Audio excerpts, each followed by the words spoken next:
안녕하세요. 반갑습니다. 여러분의 역사 안성자 부산입니다. 너무 반갑습니다. 좋습니다. 여러분 13번째 시간이고요. 이제 인도사 두 번째 시간이 되겠습니다. 지난 시간에 했었던 인도사, 이제 인도사에 있었던 무굴 제국 말기부터 해서 우리 이제 근현대사 쪽까지, 그 다음에 이제 일본사 조금, 그 내용까지 앞에 고대 부분 그거 한번 들어가 보도록 할 텐데요. 인도 하면 떠오르는 인물 누가 있습니까? 바로 아마 많은 학생들이 마하트마 간디를 얘기하지 않을까 싶은데요. 제가 이 강의를 준비하면서 이것저것 자료를 좀 찾다 보니까 간디가 이런 글을 남긴 게 있더라고요. 7가지 악덕, 좋지 않은 거라는 거 있죠. 철학 없는 정치, 도덕 없는 경제, 노동 없는 부, 인격 없는 교육, 인간성 없는 과학, 윤리 없는 쾌락, 헌신 없는 종교. 마하트마 간디. 뭔가 되게 짧은 글이처럼 약간 이렇게 시 형태로 이렇게 나왔었지만, 뭔가 저도 이렇게 글을 한번 쭉 읽고 나서 이것저것 여러 개를 한번 생각해 보게 되는 그런 문장이 아니었나 싶습니다. 나에게는 진짜 좀 철학이 있는가? 나에겐 도덕이 있는가? 나는 노력을 다하는, 열심을 다하는 노동이 있는가? 나에게는 뭔가 교육적 가치를 생각해 보는 인격이 있는가? 제가 과학을 그렇게 좋아하진 않지만 우리가 요즘에 추구하고 있는 과학은 과연 인간성이란 걸 갖고 있는가? 그 다음에 윤리 있게 행동을 하고 있는가? 그 다음에 내 인생엔 헌신이 있나? 이런 생각을 한번 해보았습니다.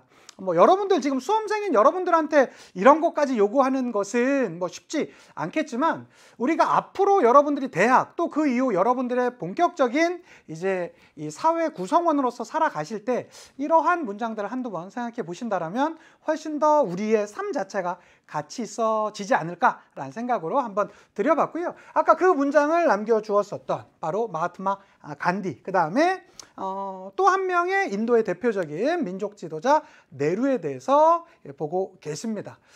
과연 이 간디를 배출했던 인도, 과연 인도의 근현대사에는 어떤 것들이 숨어 있는지 오늘 한번 알아가 보도록 합시다. 자, 여기 보시면 여기까지 인도사, 그 다음에 일본사 이렇게 나와 있습니다. 확실히 이것만 비교해 보시더라도 여기 파트에서는 역시 인도사, 인도 쪽에 있는 근현대사 파트 문제가 좀 많이 나옴을 우리는 확인할 수 있고요. 그렇지만 일본의 나라 시대, 헤이안 시대, 요거 이제 잠시 뒤에 제가 또 다시 본격적으로 해드릴 텐데, 헤이안 시대와 관련된 문제가 2021년 6월 모평에 등장하면서 어느 정도 여기도 있습니다 라고 해서 이제 손짓정돈 하고 있습니다. 요 내용들. 그래서 오늘은 정리하자면 인도의 근현대사 쪽 먼저 배울 것이고요. 그 다음에 일본의 고대사 이렇게 가보도록 하겠습니다. 여기 위에 쪽은 인도사, 밑에 쪽은 일본사 이렇게 들어갈 텐데, 이거 딱 보는 순간 기억해 두셔야 되겠죠. 자, 우린 지난 시간에 뭐 배웠습니까? 인도사 처음 배웠습니다. 초기에 인도는 인더스 유역에서 하라파, 모헨조다로와 같은 그런 도시 문명을 만들었었으나, 그렇죠, 위에서 내려왔었던 아리아인들에 의해서 파괴되고 그들은 계속 어떻게 동쪽으로 이동했습니다. 겐지스강 유역에 정착하게 되었었고요. 자, 그들은 그래서 브라만교를 만들고 카스트 제도라는 아주 폐쇄적인 신분 구조를 만들었었습니다. 그 당시에는 이제 이 브라만교의 경전, 베다 등등이 나오게 되었었고요. 자, 그러다가 이제 시간이 지나면서 기원전 7세기경에 우파니샤드 철학이라는 철학으로 인해서 어떤 종교가 나왔었다? 불교와 자이나교가 나왔다. 그렇지만 여기 단어들이 너무 어려우면 그냥 넘어가셔도 큰 문제 없다라고 말씀드렸었고요. 기원전 4세기경에 인도의 최초의 왕조 마쿠쿱타 기억나십니까? 마우리아 왕조 등장하게 되었습니다. 마우리아 왕조는 나온다면 나올 거 이거밖에 없다고 했죠. 소카 왕의 시옷세계, 산치대탑, 석주, 상자부 불교가 포교되었었던 거 기억해 두시면 좋겠고요. 자, 그 다음 무슨 불교가 있습니까? 무슨 왕조가 있습니까? 쿠샨 왕조가 있습니다. 카니 슈카 왕 때 전성기였었고요. 불상이 만들어졌다라든가 혹은 헬레니즘의 영향으로 인해서 간다라 양식이 등장했다. 그 정도 기억해 두시면 좋겠습니다. 불교가 당시 불교는 대승불교, 이 정도 정리해 주시면 되겠고요. 자, 4에서 6세에 가면서 무슨 불교 있습니까? 마쿠쿱타의 그 굽타 왕조가 있지 않겠습니까? 자, 굽타 왕조는 크게 4가지가 있습니다. 힌두교, 그거 하나 확실히 시바신이라든가 뭐 비슈누 신 이런 신들 같이 기억해 두시면 좋겠고요. 그다음에 자연과학, 영에 대한 개념이라든가 십진법 이런 것들이 등장했었고요. 굽타 왕식, 엘로라 석굴양식, 뭐 아잔타 석굴양식 같은 것들이 나타났었고요. 제일 많이 나오는 거, 예, 그렇죠. 산스크리트 문화, 뭐 샤쿤탈라라든가 라마야나라든가 마하바라타라든가 뭔가 외계어 같은 단어가 나오면 바로 그거다라고 했었고요. 자, 그 이후부터는 뭐 가즈니 왕조, 구루 왕조 있지만 크게 의미는 별로 없고 13세기 되면서 델리 술탄 왕조가 등장했습니다. 자, 델리 술탄 왕조는 지지야를 통해서 세금 정책이죠. 포용 정책이죠. 그것으로 인해서 이슬람교가 많이 확대되었었고요. 자, 그러한 과정 가운데 대표적인 문화유적, 그죠? 쿠투브 미나르, 그거 기억해 두시면 좋겠고요. 16세기가 되면서 무굴 제국이 등장했습니다. 무굴 제국은 바브르에 의해서 세워졌고 아크바르에 의해서 지지야까지 폐지되면서 엄청난 관용 정책을 펼치면서 확대되었었고요. 그 이후에 등장하셨던 샤다한이 뭐 이 타지마할 같은 걸 짓기도 했었고요. 자, 타지마할을 지었던 샤자한의 아들 아우랑제부가 영토를 더 확대시켰습니다. 그런 과정 가운데서 이 재정이 필요하게 되자 지지야 부활, 그걸로 인해서 마라타 동맹이라든가 여러 종교 집단들의 반발이 있었다. 특히 무굴 제국하면 우르드어 사용, 무굴 회화, 그다음에 그 타지마할 뭐 이런 것들 꼭 기억해 두시면 좋겠다. 하나만 더, 시크교가 무굴 제국쯤에 성장했다. 끝났잖아. 그렇죠? 자, 지금부터는 그 이후부터 가보도록 하겠습니다. 영원할 것 같았던 무굴 제국이 무너지고 있습니다. 그러니까 여러분 진짜 영원한 건 없는 것 같아. 저는 살면서 제 자존감이 높지 않았거든요. 근데 오히려 전 10대 때보다 제가 40대가 되면서 제 자존감이 더 좋아졌어요. 근데 이건 되게 웃긴 거야. 전 그래서 제가 그 생각들을 많이 해요. 지금의 내가 10대 유성환을 보면 좀 미안해요. 왜 그러냐면 유성환이라는 본질적인 가치는 바뀌지 않았잖아요. 그렇지만 그 당시에 나는 너무 나를 안 좋아했어. 나를 사랑하지 못했어. 여러분들도 마찬가지일 것입니다. 지금은 괜히 뭐 남과 비교되는 아주 작은 몇몇 가지 같은 것들을 보고 여러분들 되게 낮게 평가하고 내 자신을 미워하고 여러분 자신을 사랑하지 못하는 사람들이 더 많은 것 같아요. 제가 먼저 그랬습니다. 근데 지나고 보면 우리의 존재 가치나 이런 것들이 그렇게 무시할 만한 것들이 아니거든요. 여러분들도 어마어마한 확률을 뚫고 우리가 이 세상에 살아가고 있는 거 아니겠습니까? 그러니까 지금의 여러분들 자신 자체를 좋아했으면 좋겠고요. 그리고 여러분들이 볼 때 너무나 되게 완벽해 보이는 그런 친구라든가 그런 존재들이 있잖아요. 영원하지 않아. 영원한 건 절대 없어요. 왜 그러냐? 무굴 제국이 그랬잖아. 그 강력했던 무굴 제국이 무너지고 있습니다. 대표적으로 특히 인도라는 말에서 인디오 등이 나왔다고 그랬었죠. 당시에 인도는요 정말로 유럽 사람들의 이상향 그 자체야. 정말로 저기만 가면 나 대박 난다 이런 상태였었어요. 자, 그리고 이제 16세기 이후가 되면서 신항로의 개척이 본격화되고요. 그렇게 되자 이제 인도로 가는 루트가 완벽하게 확보가 되었습니다. 자, 그때쯤 18세기 때쯤 유럽 내 최강대국 누굽니까? 영국이 등장해요. 내가 이제는 인도에 진출할 거야 라고 하니까 프랑스도 같이 등장해요. 그래서 인도라는 어마어마한 큰 시장을 두고 영국과 프랑스가 한판 붙었던 것이 바로 라시 플라시 전투예요. 여기 연도는 안 써 있는데 요거 연도 하나만 써 놓으실까요? 1757년도에 있었습니다. 1757년도. 요건 뭐 외울 건 아니지만 잠시 뒤에 세포의 항쟁이랑 정확히 100년 차이거든요. 그러니까 그냥 하나 알아두시면 더 좋을 것 같고요. 뭐 여러분도 아시다시피 이 싸움에서 누가 이겼습니까? 프랑스가 지고 영국이 승리를 하게 되죠. 그러면서 벵골 지역의 통치권을 가져가요. 벵골 지역이라는 게 어떤 지역이냐면요. 인도가 이렇게 있잖아요. 여기 그리고 인더스강이 있고 겐지스강이 있지 않습니까? 벵골 지역은 여기 지역일 때를 벵골 지역이라고 했습니다. 벵골 지역이라고 했습니다. 이 벵골 지역이 당시 인도에서 가장 대표적인 지역이었거든요. 아주 중심적인 지역이었습니다. 그래서 그 지역에 대한 통치권을 영국이 가져갔고요.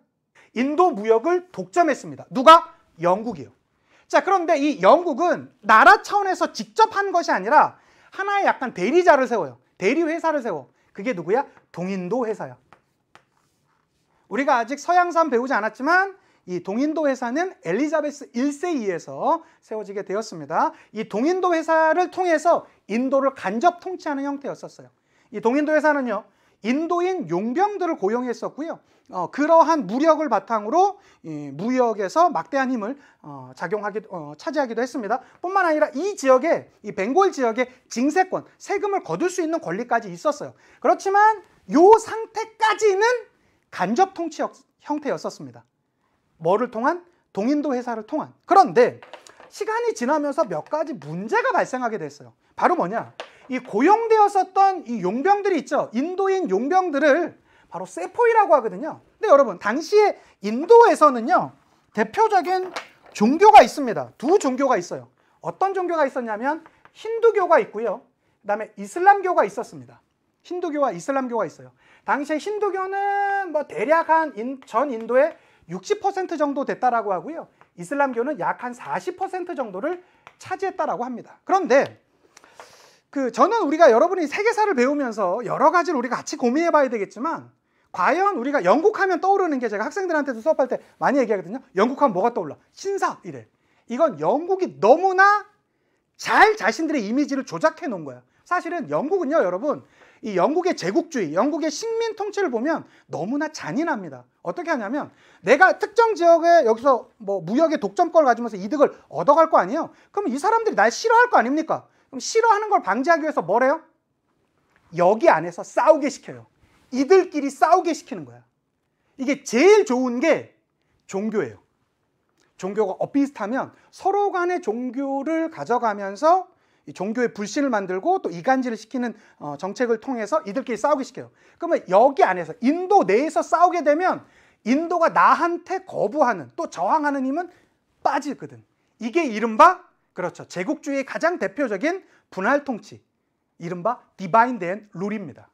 이걸 통해서 인도를 효율적으로 통치하기 위해서 고의적으로 사실은 그랬다라는 게 영국의 제국주의 사회에 보면 잘 나와 있습니다. 어쨌든 이 당시에 인도, 즉 동인도 회사에 고용되었었던 세포이들한테 묘한 소문이 터집니다. 당시에 이 용병들은요, 총을 이렇게 이 화약을 넣은 다음에 이 입으로 뜯고 이 탄약 주머니에서 탄약을 넣고 화약을 넣고 이렇게 장전한 다음에 쏘는 형태였었거든요. 근데 문제는 이 화약 주머니에 돼지기름 아니면 소기름이 있다라는 소문이 퍼져요. 그러니까 이슬람교 사람들한테는 돼지기름을 바른 탄약 주머니를 줬다라고 그러고, 힌두교 사람들한테는 소기름을 바른 탄약 주머니를 줬다라고 그래요.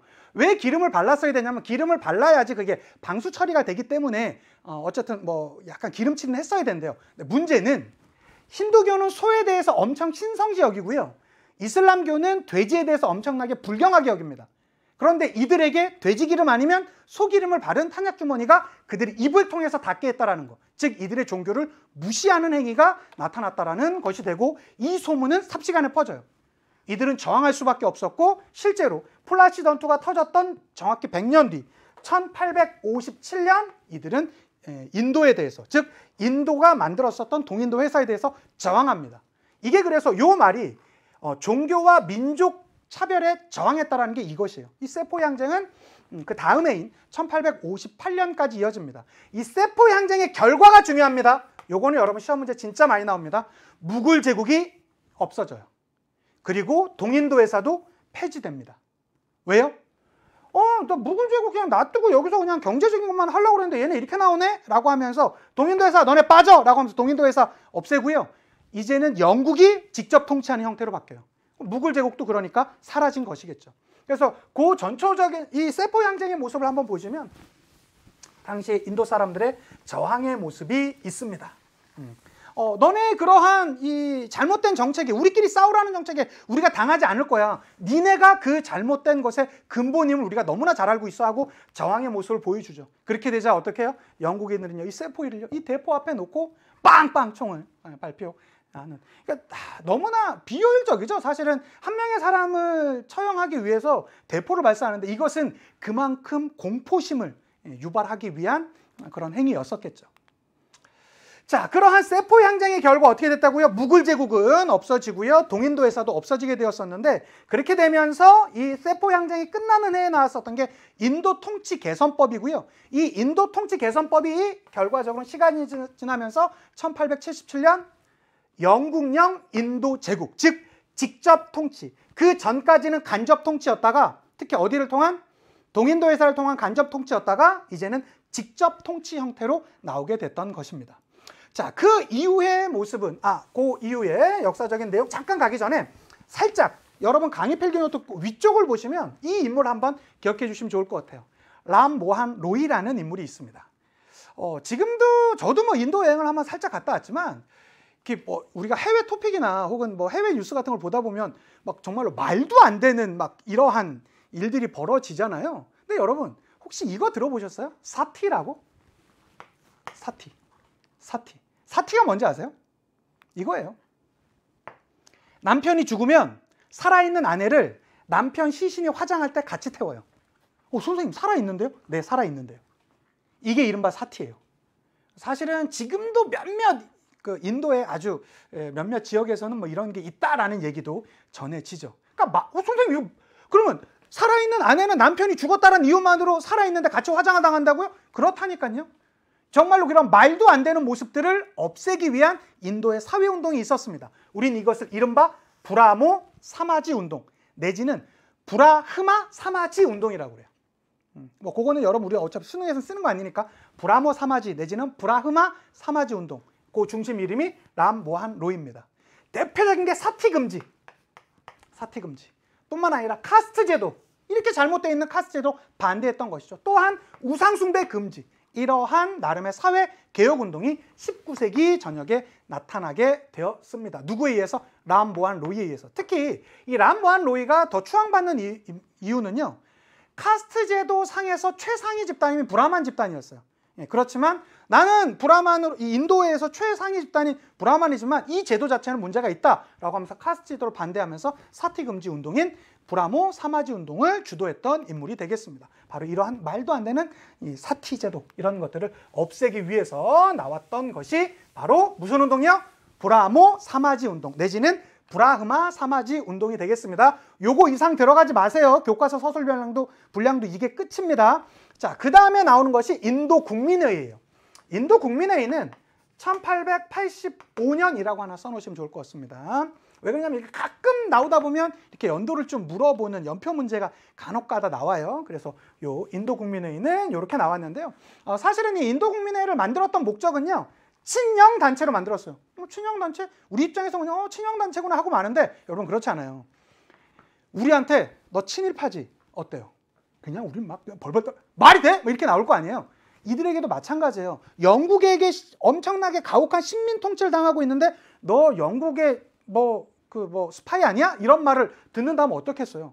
당연히 기분 나쁘겠죠. 우리한테 친일파 나름 말이랑 똑같은 말이에요. 즉, 이 당시에 영국이 인도의 지식인들을 회유하기 위해서 야, 너네한테는 내가 기득권 다 챙겨줄 거야. 그러니까 니네가 못 배운 사람들한테 가서 영국이 우리를 오히려 더 잘해준다. 이런 말 좀 더 잘해줘. 라고 하는 회유 목적으로 만들었던 게 인도 국민회의예요. 즉, 지식인과 관료, 당시 기득권 세력에게. 자, 그리고 나서 사실은 이 인도 국민회의도 초기에는 이런 형태로 돌아갔었어요. 그런데 시간이 지나면서 이게 나오게 됩니다. 벵골 분할령. 1905년이죠. 이 벵골 분할령이라는 게 뭐냐면 이거예요. 여러분 여기 혹시 기억나십니까? 여기 지역이 어디라고요? 인도를 이렇게 봤을 때 여기 지역이 여기예요. 그렇죠? 여기 지역의 대표적인 도시가 바로 콜카타, 캘커타라고도 하고요. 콜카타라고도 하죠. 어쨌든 이 콜카타 지역인데 이게 가장 인도의 대표적인 벵골이라는 지역이거든. 근데 이 벵골을 절반으로 나눈대. 이렇게 나눠서 서벵골과 동벵골로 나눈대요. 가만히 이렇게 있는 걸 반으로 나눈대. 그래서 여기는 서벵골고 여기는 동벵골로 나눈대. 그 이유는 뭐예요? 이쪽은 힌두교 중심이고 그 다음에 이쪽은 이슬람교 중심이니까 이렇게 두 개로 나눠서 통치한다라는 거예요. 즉 벵골 분할령이란 건 뭐냐면 너네 이렇게 나눠놨어. 여기 안에 보면 뭐 나름의 이들의 그 경계선에 대한 문제도 있을 거고 이들끼리 다툴 가능성이 더 많아지지 않겠습니까? 즉 그래서 이 벵골 분할령이란 건 뭐냐면 이간질이에요. 국가적 차원에서 이간질이야. 야, 니네끼리 빨리 싸워. 이렇게 하고 있는 것이죠.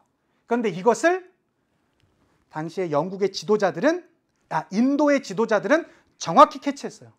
이 벵골 분할령 이게 말이 돼? 우리가 이렇게 바본지 알아? 라고 하면서 콜카타 회의 내지는 콜카타 대회라고도 합니다. 그 회의를 열어요. 야, 모여봐. 인도 사람 다 모여봐. 머리가 있는 사람 인도 사람 다 모여봐. 우리 어떻게 해야 되겠어? 이거 뻔한 거야. 우리끼리 싸우라고 하는 거야. 우리가 종교가 다르다는 이유로 그냥 무조건 죽기 살기로 그냥 싸우라는 거야. 그렇지만 우리는 영국의 이러한 농간에 빠지지 말자라고 하면서 반영 운동을 펼쳐요. 참고로 이 콜카타 회의를 열었던 주된 세력이 바로 인도 국민회의예요. 그래서 인도 국민회의는 초기는 친영 단체였다가 반영 단체로 바뀌어요. 그리고 나서 이 콜카타 회의에서 4개의 항목을 결정을 합니다. 이거 외우실 건 아닌데 한번 들어만 주시면 돼요. 이게 스와라지. 스와라지가 뭐예요? 자치. 영국 너네 나가. 우리끼리 살 수 있어. 우리끼리 스스로 통치할 수 있어. 그다음에 스와대시. 일단 무엇보다 우리가 영국을 물러나게 하려면 우리의 경제력이 버텨줘야 돼. 이게 바로 국산품 애용 운동이라는 거예요. 뿐만 아니라 보이콧. 영국 상품 배척하자. 이게 바로 우리의 그 경제력에서 버텨줄 수 있지 않겠냐. 영국을 배척하자. 영국 상품 배척하자. 뿐만 아니라 국민교육 배워야 돼. 그래야지 우리가 벗어날 수 있어. 라는 4대 강령을 발표하게 돼요. 그리고 이 콜카타 회의에서 끊임없이 저항을 결심하고 이러한 반영 움직임의 4대 강령이 나오게 되자 결과적으로 영국이 저는 생각보다 똑똑하네 라고 하고 1911년 되면서 이 벵골 분할령을 철회해요. 이렇게 두셔야 됩니다. 요거 나옵니다. 자, 그리고 나서 이어졌던 게 1차 세계대전입니다. 우리가 여러분 아직 현대사에서 제대로 된 1차 세계대전과 2차 세계대전을 배우진 않았지만 우리가 세계사를 배운 학생들은 몇 가지 팁을 하나 드릴게요. 1차 대전은요. 1914년에서 18년까지입니다. 우리가 중국사 배울 때 한번 제가 말씀을 드렸었어요. 그리고 2차 세계대전은요. 1939년에서 45년까지입니다. 예, 이 정도는 좀 알아두시면 앞으로 우리가 세계사 문제 푸실 때 확실히 좀 도움이 될 겁니다. 어쨌든 1차 세계대전이 발발하게 되었습니다. 유럽에서. 1차 세계대전은 쉽게 말해서 영국과 독일이 싸우는 것이거든요. 뭐 여기에 러시아라든가 프랑스는 영국 편에 붙고 나머지 뭐 오스트리아라든가 초기에 이탈리아는 뭐 다시 이쪽으로 넘어갑니다. 예, 그리고 뭐 오스만 제국 이런 건 여기서 이제 독일 편을 먹고 붙었던 것인데요. 영국이 생각보다 싸움이 만만치가 않은 거예요. 그래서 당시에 식민지 국가들에서 차출을 합니다. 특히 어디? 인도 인구도 많고 경제력도 좋잖아. 그래서 인도의 지원을 요구를 해요. 근데 인도 사람들이 야, 그거 니네 전쟁인데 우리가 왜 가서 싸워? 이럴 거 아닙니까? 근데 실제로 엄청나게 이걸 잘해요. 야, 니네 우리 도와주면 너 힘들었지? 너네 나라 독립시켜줄게. 그리고 이것도 주고 저것도 해주고 그동안 잘못한 미안해. 일단 급하니까 니네 빨리 좀 도와줘. 라고 하는 식으로 엄청나게 많이 회유를 해요. 그래서 실제로 여러분 그 1차 세계대전에 대해서 되게 잘 그린 영화가 1917이라는 영화가 있거든요. 거기 보시면 1917의 영국 병사 중에 이 시크교도 터번을 쓰고 있는 장면들이 종종 나옵니다. 그게 바로 인도인들이 영국군으로 참전했던 바로 그런 모습들이에요. 자, 어쨌든 그래서 실제로는 영국이 여기서 이기죠. 그러고 나서 이제 승전국이 됩니다. 그러면 이때 인도 사람들은 기대했을 거예요. 와! 이제 됐어. 이제 독립이야. 영국도 이겼고 우리가 엄청나게 많이 도와줬던 거 그들도 알 거야. 라고 하는데 화장실 들어갈 때 마음이랑 나올 때 마음이 완전 달라져요. 그래서 어떻게? 로레트법을 만듭니다. 1919년. 즉 1차 세계대전이 끝난 바로 다음에요. 이걸 뭐 롤러법이라고도 합니다. 롤러법 내지는 로레트법이라고 하는데 이 법이 뭐냐면 이거 되게 재밌어요. 영장 없이 체포할 수 있고요.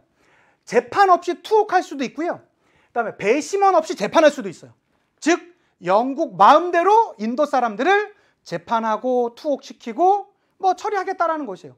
오히려 그 전보다 더 가혹한 법이 나왔던 것이에요. 당연히 이들은 저항할 수밖에 없었겠죠. 이때 등장했던 대표적인 저항가가 간디예요. 간디야. 간디가 바로 그 얘기했던 비폭력 저항. 비폭력 저항. 때리면 우리도 주먹을 들지 말고 때리면 때린 대로 저항하자. 그리고 나서 말하자. 당신들은 인도를 떠나시오. 때리면 또 맞자. 그리고 말하자. 당신들은 인도를 떠나시오. 때리면 또 맞자. 그리고 말하자. 당신들은 인도를 떠나시오. 우린 폭력 없이 저항하자. 근데 너무 아프지 않을까? 어쨌든 그래서 참 뭐 대단한 것이긴 하고요. 그 대표적인 사건이 소금 행진이에요. 1930년에 있었던 것인데 소금이 엄청나게 세금을 물린다고 하자 간디는 생각합니다. 아 그래? 좋아. 그럼 저항하자. 우리가 직접 만들지 뭐. 라고 해서 어떻게 해요? 400km를 걸어가요. 근데 뭐 내가 걸었으면 아무도 안 따라오지. 누가 걸어요? 간디가 걷기 시작하잖아요. 예, 그래서 약 한 400여 킬로를 걸어가는데 초기에는 뭐 간디와 함께 한 7, 80명 정도의 인원이 같이 했다라고 하는데 그 다음에 뭐 몇만 명이 같이 걷는 거야. 이것은 바로 그냥 걷는 것이 아니라 영국에 저항하는 모습을 보여주었던 것이죠. 자, 이 간디와 함께 같이 이 저항동 그 선상에 있었던 인물이 네루입니다. 네루는 간디랑 인도의 독립에 대해서는 같이 생각했지만 형태는 좀 달리했어요. 뭐? 인도 독립동맹. 인도 독립동맹이 뭡니까? 무장투쟁이에요. 인도를 영국으로부터 독립시키기 위해서 무장 독립운동단체를 만들어서 실제로 무력으로서 저항했던 인물입니다. 이 네루가 감옥에 있을 때 자신의 딸에게 썼던 편지가 있죠. 그게 그 유명한 세계사 편약이잖아요. 거기 보면 우리 조선의 여러 저항상 이런 것들이 잘 나와 있잖아요. 어쨌든 그 바로 이 네루, 간디, 네루 나오면 인도의 저항 운동이었었고요. 이들의 이러한 노력 끝에 1935년 자치가 허용되었었고 47년이 되면서 독립됩니다. 그런데 인도도 사실은 완벽한 형태의 독립이 아닌 게 인도가 이렇게 있잖아요. 이슬람권이 많이 살았던 지역이 여기랑 여기거든요. 그래서 여기는 남교도, 여기는 파키스탄, 그리고 여기를 동파키스탄이라고 했었어요. 그리고 나서 1947년도에 여기 인도만, 그러니까 과거 인도보다는 좀 축소된 것이겠죠. 이슬람 교도들은 이쪽으로 좀 많이 빠져나갔으니까. 그리고 71년이 되면서 파키스탄으로부터 이 동파키스탄도 분리를 합니다. 그래서 지금의 여기가 뭐가 되죠? 방글라데시가 되는 것이에요. 그렇게 구분해 두시면 좋겠습니다. 이게 바로 어디? 파키스탄에 있는 국경 분쟁, 대표적인 카슈미르 분쟁이 되겠습니다. 제가 예전에 강연을 좀 듣는데 요 카슈미르에서 오셨던 파키스탄 분한테 강연을 좀 들었거든요. 근데 그렇게 얘기하더라고요. 자기도 전 세계에 참 많은 곳을 다녀봤는데 내가 봤던 곳 중에 가장 아름다운, 자연경관으로 가장 아름다운 지역이 바로 이 카슈미르 지역이다. 뭐 이렇게 얘기를 하더라고요. 그래서 저도 보고 와, 저거 진짜 나도 한번 기회가 되면 한번 가보고 싶다 이런 생각이 들었는데 여기 지역은요, 여기 아시죠 여러분? 여기가 파키스탄이고요. 여기가 다 중국, 여기가 인도예요. 여기 딱 가운데 있죠. 예, 그래서 인도령, 파키스탄령, 여기는 또 이제 중국과 분쟁령이 나오게 되는 여기 지역을 우리는 이 카슈미르 지역, 분쟁 지역이라고 합니다. 봐주시면 좋겠고요. 자, 그 다음에 이제는 일본사로 가보도록 합시다. 일본사. 특히 여기 동아시아사랑 같이 하는 친구들 많은데요. 동아시아사랑 세계사에서의 중국사도 그렇지만 일본사도요. 상당 부분이 빠집니다. 세계사에선. 그러니까 선생님 이거 안 해주세요. 이거 안 해주세요. 가끔 이런 친구들 있거든요. 예, 제가 안 하는 건 시험에 안 나오는 거예요. 그리고 나올 가능성도 매우 떨어집니다. 이거 사실 제가 동아시아사 수업을 했으면 뭐 조몬 문화, 조몬 토기, 뭐 새끼줄 문양이다 이런 거 다 설명했을 텐데 필요 없습니다. 그냥 넘어가셔도 돼요. 뭐 일본의 신석기는 조몬 문화예요. 뭐 거기서 나왔던 문화가 토기가 조몬 토기예요. 예. 청동기와 철기는 야요이 문화라고 해요. 그냥 넘어가셔도 돼요. 그리고 4세기쯤에 일본의 최초의 중앙정부 같은 것들이 등장하는데요. 우린 그걸 야마토 정권이라고 합니다. 마토마토, 야마토, 토마토가 아닌 야마토 정권이 되겠고요. 일본의 전국이 이제 최초로 좀 뭐 통일적인 모습을 보여주기도 하죠. 사실 이것도 잘 안 나와요. 그럼 선생님 도대체 뭐가 나온다는 겁니까? 일본은요, 여러분. 제가 말씀드릴게요. 절 믿으세요. 노래방을 처음 갔을 때 있습니다. 지금으로부터 약 한 30년 전. 제가 중학교 때예요. 제가 중학교 때요. 그때 우리나라에서 노래방이 처음 보급될 때야. 근데 제가 친구랑, 제가 봐요. 얼마나 분위기 또 내가 잘 맞춰. 얼마나 또 내가 활달해. 그러니까 친구들이 날 믿고 노래방을 간 거야. 그래서, 근데 내가 처음 갔더니 막 여기 막 조명이 있고 하니까, 물론 제가 갔을 때는 이렇게 화려하지도 않았습니다. 노래방이. 내가 위축이 된 거예요. 친구들이랑 같이 갔는데. 근데 갑자기 한 친구가 나한테, 유성아 너 뭐야? 너 믿고 노래하는데 너 빨리 노래해. 분위기 좀 띄워봐. 노래해. 그런 거예요. 그래서 제가 그랬어요. 나 노래해? 라고 노래를 제가 친구한테 물어봤더니 그래 빨리 노래해. 그래서 당시에 댄스곡 하나를 제가 기가 막히게 불렀고 친구들이 몹시 만족했어요. 유성환 넌 역시 무가 뛰어난 애야! 라고 저한테 극찬을 해주었습니다. 선생님 갑자기 일본사 하다 무슨 말이냐고요? 이 말 하고 있잖아요. 일본은요 나라 시대, 해이안 시대, 그리고 나서는 막부 시대로 바뀌어요. 막부 시대라는 건 군사 정권을 얘기합니다. 막부 시대로 바뀌고요. 그때부터는 세 개의 막부, 가마쿠라 막부, 무로마치 막부, 에도 막부로 이어집니다. 자, 우리 인도사와 함께, 인도사는 막부쿠다였죠? 예, 일본사는요 나 노래해? 30년 전에 여러분이 중학교 때, 여러분들은 초등학교 때 가셨을라나? 어쨌든 그때 한번 생각하시면 돼요. 나 노래해? 친구가 막 나한테 노래 시켜요. 그래서 노래를 했더니 넌 역시 가무가 뛰어난 애야 라고 얘기를 들었던 유성환을 생각해 주시면 되겠습니다. 마치 일본사는 노래방 문화 하나면 끝나요. 됐죠? 나 노래해? 넌 역시 가무가 뛰어난 애야. 이거 유치하죠 여러분? 사실 이거 은근히 웃겨. 이따 강의 들었죠? 이따 한 저녁 때쯤 되면 이거 진짜 완전 대박인데? 이런 생각 드실 겁니다. 야, 요렇게 기억해 두시면 좋겠고요. 자, 본격적으로 한번 가보도록 할게요. 자, 쇼토쿠 태자가 6세기에 있었다라고 합니다. 동아시아 사는 친구들은 쇼토쿠 태자 중요합니다. 요때 쇼토쿠 태자의 불교 진흥 정책이 있었고 그때쯤 나왔었던 문화를 우리는 아스카 문화 내지는 아스카 시대라고 하는데 사실은 세계사 파트에서는 여기 또 너무 깊어요. 7세기 되면 당나라의 율령 체제를 받아들이는 이 중앙 집권적 개혁 운동, 변혁 운동이 일어나는데요. 이것도 사실은 동아시아에서 많이 나옵니다. 그건 동아시아에서 공부한 친구들은 조금 더 깊게 봐주시고요. 이제 세계사에서 일본사는요 8세기부터 시작하는 나라 시대가 핵심이거든요. 근데 이 나라 시대 이전이 있었어요. 이전에 있었던 것 중에 이 두 개는 가끔 시험 문제 나옵니다. 요거 두 개는 기억해 두셔야 돼요. 7세기 말에 일본이라는 국호, 내가 유성환이라는 건 내가 태어나면서부터죠. 그쵸? 어느 순간 여러분도 여러분의 이름이 딱 지칭된 그때가 있지 않겠습니까? 그런데 일본이라고 한 게 7세기 말쯤이래요. 그리고 천황. 선생님 어떻게 역사 선생님이 천황이란 말을 쓰세요? 이런 친구들 생각보다 많습니다. 저도 쓰고 싶지 않아요. 일왕, 일본의 왕.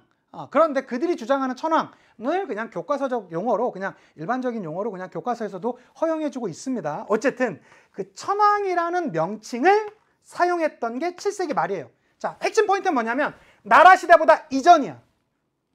얘네보다 이게 더 중요합니다. 나라 시대보다 이전에 일본이라는 국호와 일왕, 즉 일본인들이 주장하는 천황이라는 명칭을 사용했다. 언제? 나라 시대보다 이전. 7세기 말까지 해주시면 더 좋고. 자, 이제부터 진짜입니다. 자, 그러한 과정 가운데 이게 이제 일본의 지도인데 저는 여러분 제가 일본 수업을 하면 또 어떤 친구들은 그럽니다. 아니 역사 선생님이 일본 수업을 저렇게 열심히 하신다고. 그럼 여러분 전 역사 선생이고요. 일본이 교과서에 있으니까 열심히 해야 돼요. 그리고 우리가 착각하는 게 있어요. 일본 하면 무조건 싫어하는 친구들이 생각보다 많습니다. 근데 저는 여러분 확실해요. 일본의 제국주의는 사실 저처럼 싫어하는 사람도 없을 거예요. 전 증오해요. 그들의 잘못된 생각, 얼마나 주변 나라들이 엄청나게 많은 고통을 입었잖아요. 그렇지만 일본이라고 해서 무비판적으로 비판하는 거, 무조건적으로 비판하는 거, 전 이것도 반대합니다. 왜 그러냐면 일본 내에서도 양심 있는 그런 지식인들이 분명히 있거든요. 어쨌든 일본사 우리가 주변에 있기 때문에 또 세계사 안에 함께 하는 거기 때문에 당연히 좀 배워주시면 좋겠고요. 과거 이제 노노제팬이 나오기 전에 우리 한국 사람들이 사실은 제주도보다 더 많이 여행 갔던 지역이 이쪽에 있는 오사카라는 지역이 있어요. 이 오사카 여행을 왜 가냐? 여기가 이제 음식도 맛있고요. 다른 것들도 많이 있긴 하지만 주변 문화재로 가기도 너무 좋아요. 이렇게 그 거리가 멀지 않기 때문에 대표적인 게 교토. 일본의 천년 고도라고 하는 교토. 당시에는 헤이안쿄라고 했습니다. 용어가 조금 어렵죠. 그 다음에 요 밑으로 오면 나라라는 데가 있어요. 선생님 그러면 여기 나와 있는 나라 시대가 요 나라고 요 헤이안이라는 게 여기 헤이안쿄를 말하는 겁니까? 정확해요. 정확해요. 자, 그래서 다시 한번 정리하자면 일본은 헤이조쿄, 즉 나라 시대를 거쳐서 그 다음 이제 8세기 말이 되면서 헤이안쿄, 즉 지금의 교토로 하는 지역의 시대로 이어지게 되었었다. 오늘 핵심 포인트는요. 나라 시대와 헤이안 시대를 구분하는 것이 핵심 포인트가 되겠습니다. 가보도록 할게요. 자, 8세기입니다. 8세기 초예요. 정확히 710년부터 이제 8세기 말까지 가는 것을 나라 시대라고 합니다. 나라 시대. 즉 당시 수도가 어디라고요? 헤이조쿄. 선생님 헤이조쿄라는 말이 좀 딱 안 들어오는데요? 근데 여러분 걱정하지 마세요. 헤이안 시대가 있다고 그랬죠? 헤이안 시대의 수도는 어딜까요? 헤이안 쿄예요. 그럼 우린 이걸 외울 필요가 없어. 왜?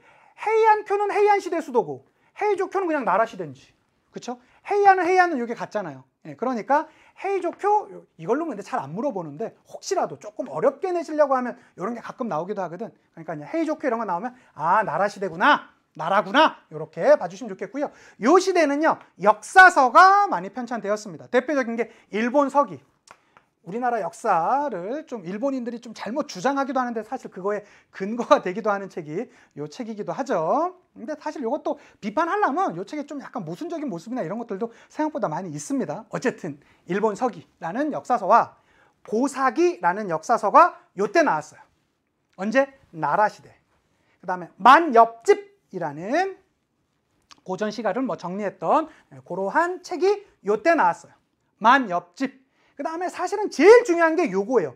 견당사, 견신라사. 견신라사란 표현보단 견당사, 당나라. 여러분 요때가 7세기에서 9세기. 물론 뭐 당나라는 10세기에 멸망하지만 10세기는 907년에 멸망하니까 거의 없거든요.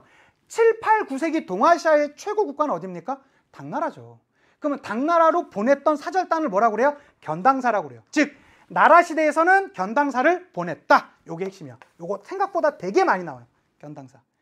그게 아니면 당시의 대표적인 문화 유적지가 도다이사요. 한자 그대로 읽으면 동대사인데요. 거기 대표적인 사찰이 있습니다. 나라시대. 자, 다시 한번 정리하자면 나라시대에는 일본 서기, 고사기, 만엽집 등의 책들이 나왔었고요. 견당사, 이게 제일 많이 나오고 문화재로 나온다면 도다이사가 나올 겁니다. 도다이사 한번 보여드릴게요. 도다이사. 생각보다 여러분 이거 엄청 커요. 제가 직접 가서 찍은 겁니다. 역사 선생님이 일본 여행! 여러분 이거 노노재팬 이전이에요. 전국의 역사 선생님들 연수 신청해가지고 여러분들한테 이제 뭐 동아시아 수업도 하고 하라고 보내주었던 것입니다. 지금은 이거 다 없어졌는데 이제 저는 일본이 좀 빨리 반성하고 왜 그러냐 우리 주변의 이 문화재를 돌아볼 때 참 일본도 되게 좋은 장소이긴 하거든요. 이게 뭐 역사 탐방이라든가 이런 걸로 또 우리랑과의 연관성이나 이런 것도 분명히 있기 때문에 근데 그들의 그런 좀 잘못된 제국주의적 망상을 아직도 막 주장하고 이러다 보니까 지금은 관계가 너무 틀어졌는데 전 하루빨리 좀 일본이 그런 좀 반성하는 모습이 있었으면 좋겠습니다. 어쨌든 이러한 도다이사가 있고요. 거기 앞에 이 어정쩡한 포즈로 찍고 있는 유성환 쌤도 있네요. 아니 근데 이 도다이사의 가장 대표적인 건요. 그 앞에 철불이 있어요. 그러니까 여기에 요 철불이 있는 거예요. 이 철불의 높이가 여러분 무려 몇 미터인지 아세요? 16m. 선생님 그러면 이게 어떻게 갖다 놓지? 어떻게 갖다 놓았을까요? 철불을 먼저 만들고 그 다음에 목조 건축물을 만든 거예요. 특히 여기 혹시라도 여러분이 대학생이 되셔서 여기 이 나라 시대쯤에 이제 거기 이제 여행 나라 쪽에 이제 여행 가실 일이 있으면 여기를 한번 들어보세요. 이 철불 뒤에 가면 여기 있어요. 여기를 지나가면 만수무강한대요. 오래 무병장수한대. 그래갖고 여기 어떤 용감한 아저씨가 통과하고 계십니다. 그랬더니 이렇게 나서 어이구 축하해 드렸어요. 제가 어이구 잘 나오셨네요. 그래갖고 하는데 나도 욕심 생기잖아. 그래서 저도 넣어봤어요. 이렇게 나도 넣어봤는데 제가 여러분 생각보다 제가 키는 별로 안 큰데 제가 이게 좀 이 가슴 여기가 좀 두꺼워요. 안 들어가더라고. 내가 또 유연성도 안 좋거든. 들어갔는데 난 도저히 안 들어가더라고. 그래서 뭐 나보다 등치가 좀 좋아 보이는 막 그 서양 사람들도 막 통과하고 했었었는데 저는 이렇게 희한하게 여기 통과하면 무병장수한다고 그랬는데 제가 통과를 못해갖고 살짝 찜찜했었던 것이 있는데 여러분도 혹시 가게 되신다면 여기 한번 여러분의 무병장수를 한번 확인해 주셨으면 좋겠고요. 자 그리고 8세기 말부터 12세기까지 갔던 것이 바로 이 해이안 시대가 되겠습니다. 해이안 시대. 이 해이안 시대의 수도는 지금의 교토예요. 그게 어디라고요? 헤이안쿄라고. 헤이안쿄. 헤이안 시대는 어디? 헤이안쿄. 헤이안쿄. 여기선 교토라는 표현보단 헤이안쿄라는 표현을 더 많이 물어봅니다. 헤이안쿄로 천도를 했고요. 또 이때는 핵심이 국풍 문화예요. 일본 짱? 뭐? 우리가 저걸 가서 왜 배워와? 라고 하면서 일본이 자신들의 문화에 완전히 자뻑하고 있을 때야. 그러니까 견당사 폐지지. 견당사 폐지. 그러면서 국풍 문화. 우리 게 짱이야! 뭐 이렇게 나온 것이죠. 그래서 대표적인 게 일본의 문자, 가나. 이것이 이제 발전하면서 이제 가다카나가 된 것이고요. 그 다음에 고유 시가, 와카. 와카. 그 다음에 일본의 가장 대표적인 문학 작품, 겐지 이야기. 겐지. 여기 겐지 이야기는 출연자가, 나오는 인물이요. 출연 인물이 500명이 넘는다고 하더라고요. 엄청나게 긴 소설이 되겠습니다. 근데 여러분 요거 외고 읽기 좀 힘드시잖아요. 이게 어떻게 하시면 되냐. 겐지 이야기가 참 재밌대요. 뭐 저는 못 읽어봤지만 읽어보신 분들이 참 재밌다고 하더라고요. 그러면 겐지 이야기를 좀 갖고 와서 좀 읽었으면 좋겠죠. 저희 어머님 고향이 경상도시거든요. 그러면 이제 제가 외갓집이나 이런 데만 가면 성원아 저 좀 가봐라. 겐지 이야기 가봐라 라고 하면 겐지 이야기, 자 입으로 따라 하겠습니다. 겐지 이야기 가와. 요거 이제 경상도 지역에 있는 친구들 아주 유용하겠죠. 겐지 이야기 가와, 가지고 와의 줄임말입니다. 저거 빨리 가지고 와라, 뭐 재밌다고 하니까. 어쨌든 요것은 국풍 문화, 견당사 폐지, 이런 것들 봐주셨으면 좋겠고, 근데 이 해안시대는 짧지 않고 좀 시간이 길거든요. 그러니까 10세기가 넘어가면서 왕권이 상당히 좀 약해져요. 그러면서 귀족과 호족들의 세력이 점점 세지고, 또 이들 간에서도 경쟁의 문화가 나타나거든요. 이들은 거의 경쟁적으로 무사들을 고용해요. 근데 이게 자신이 컨트롤할 수 없을 정도로 무사들의 힘이 막강해지게 되면서 오히려 무사들이 이들을 뒤집어 엎어버려요.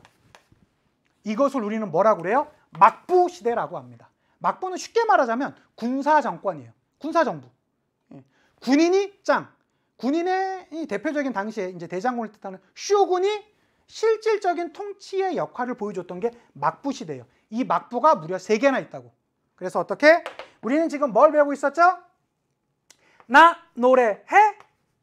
나라시대, 해안시대, 그 다음에 막부시대 열리면서 가마쿠라 막부, 무로마치 막부, 에도 막부, 요 막부들에 대한 내용은 다음 시간에 배울 것이고요. 오늘은 요 나라시대와 해안시대, 요게 핵심이거든요. 근데 막부에 대한 개념만 살짝 봐주셨으면 좋겠고, 요 2개 비교하는 게 가장 대표적입니다.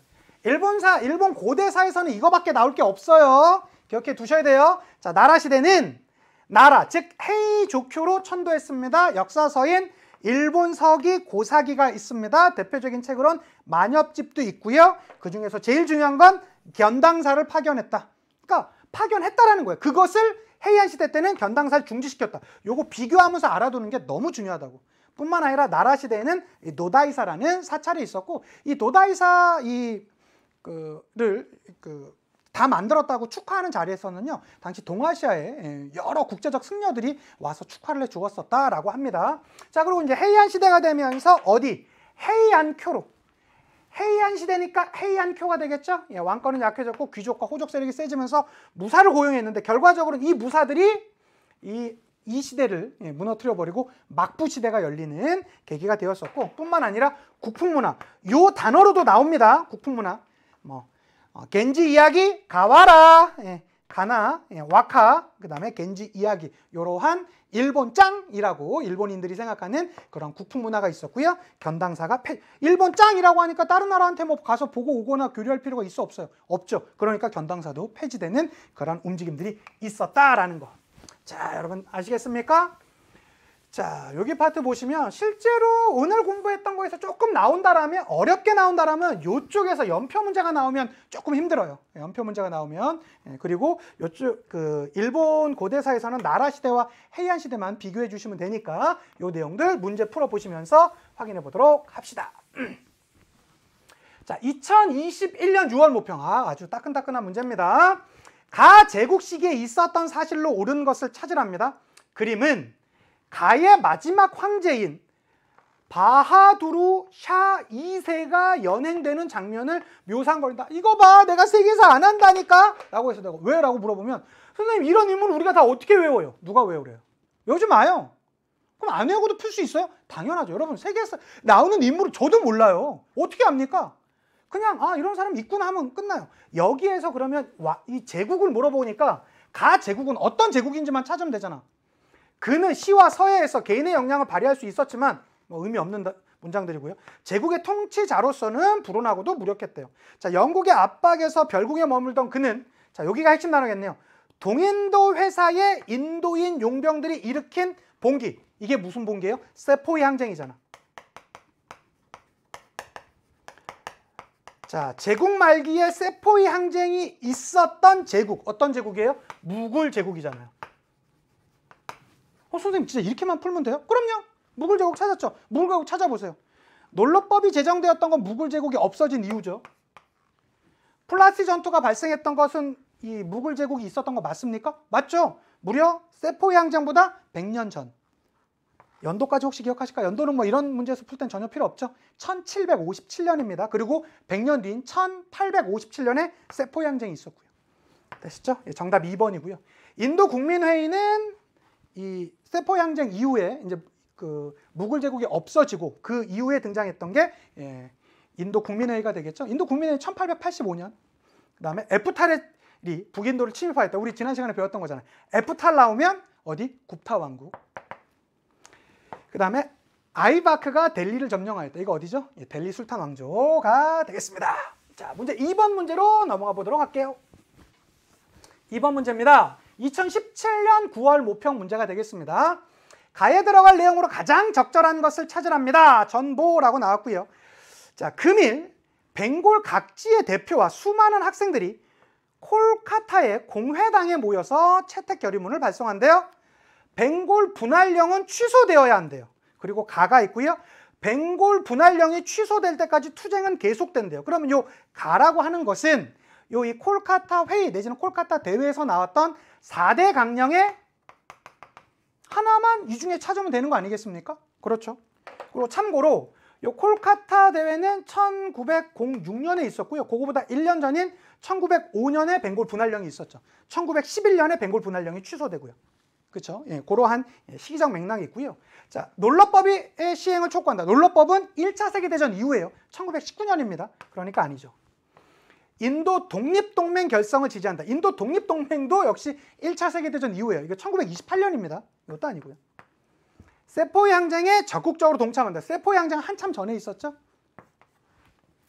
영국 상품을 불매하는 운동을 벌인다. 이거잖아요. 더 볼 게 뭐 있어. 브라흐마 사마지 운동을 전국적으로 확산시킨다. 이 브라흐마 사마지 운동 내지는 브라모 사마지 운동은요. 19세기 인도에서 있었어요. 예, 요건 보세요. 요 콜카타 회의가 1906년이라니까 요건 20세기 초죠. 예, 그러니까 시기적으로도 거리가 있습니다. 정답은 4번. 그렇기도 하고 시기적으로도 다르고 여기 이 콜카타 회의에서 이런 게 브라흐마 사마지 운동을 뭐 전국으로 확산시킨다라는 것 자체를 뭐 하지도 않았겠죠. 예, 그런 내용적으로도 그렇고요. 아, 이런 연표 문제 있습니다. 한번 볼게요. 2019년 9월 모평 문제예요. 자, 밑줄 친 법이 제정된 시기를 연표해서 고르랍니다. 여기 봤더니 롤럿 의장을 비롯한 위원들은 비밀 회합을 한 후 혁명활동의 혐의자를 감시하고 처벌하는 내용의 법안을 제출했대요. 통과된 법에 따르면 단순 혐의만으로도 체포가 가능하고 특별법원은 피고를 배심원 없이 재판할 수도 있었다는 이 법, 로렛법 내지는 롤럿법 1919년에 있었고요. 플라시 전투, 뭐 우리가 연도를 외울 필요는 없지만 1757년이고요. 그로부터 100년 뒤에 1857년에 세포의 항쟁이 발발했고요. 인도 국민회의 1885년 벵골 분할령 발표 1905년 1차 세계대전 종전 1918년 2차 세계대전 종전 1945년이 되겠죠? 이것은 당연히 여기로 들어와야 되겠죠? 예, 정답은 5번이 되겠습니다. 오늘의 마지막 문제 풀고 마칠게요. 2021년 6월 모평입니다. 이것도 역시 따끈한 문제고요. 밑줄 친 이 시대에 있었던 사실로 옳은 걸 찾으랍니다. 도사일기라는 제목의 이 책은 쭉쭉쭉 내용이 나와 있고요.